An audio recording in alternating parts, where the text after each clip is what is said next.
Welcome back to our channel Meo sports. Hi friends, మన వీడియోస్ని చూస్తున్నారు కానీ లైక్ చేయడం లేదు. ఈ వీడియో కానీ నచ్చితే ఒక లైక్ చేయడం మాత్రం మర్చిపోకండి. టీ20 వరల్డ్ కప్లో తన ప్రచారాన్ని ప్రారంభించే ముందు టీమిండియా ఓ వార్మప్ మ్యాచ్ ఆడాల్సి ఉంది. బంగ్లాదేశ్తో భారత జట్టు ఈ ప్రాక్టీస్ మ్యాచ్ ఆడాలి. జూన్ 1న అనగా ఈ రోజు న్యూయార్క్లో ఈ మ్యాచ్ జరగనుంది. ఈ మ్యాచ్ ద్వారా టీమిండియా తన సన్నాహాలను ప్రారంభించనుంది.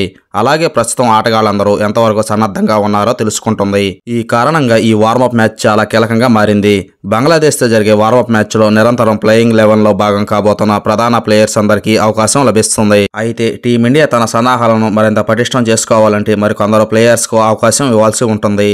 ఈ క్రమంలో బంగ్లాదేశ్తో జరిగే వార్మప్ మ్యాచ్లో తప్పనిసరిగా ఆడాల్సిన ముగ్గురు ప్లేయర్స్ గురించి ఇప్పుడు మనం తెలుసుకుందాం. నెంబర్ 1 సంజు శాంసన్. ఈసారి టీ20 వరల్డ్ కప్నకు సంజు శాంసన్ను టీమిండియా ఎంపిక చేసింది. ఐపీఎల్ 2024లో సంజు శాంసన్ బాగా పర్ఫామ్ చేశాడు.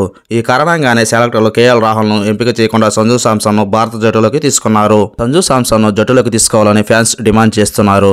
అయితే సంజు శాంసన్, రిషబ్ పంత్లలో ఒకరికి మాత్రమే ప్లేయింగ్ 11లో చోటు దక్కింది.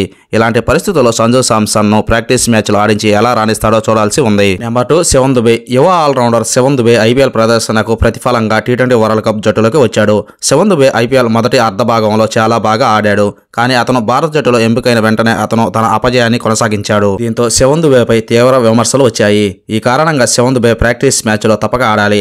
తద్వారా అతనిలో ఇప్పటికీ ఆ ఐపీఎల్ ఎడ్జ్ ఉందా లేదా అనేది తెలుస్తుంది.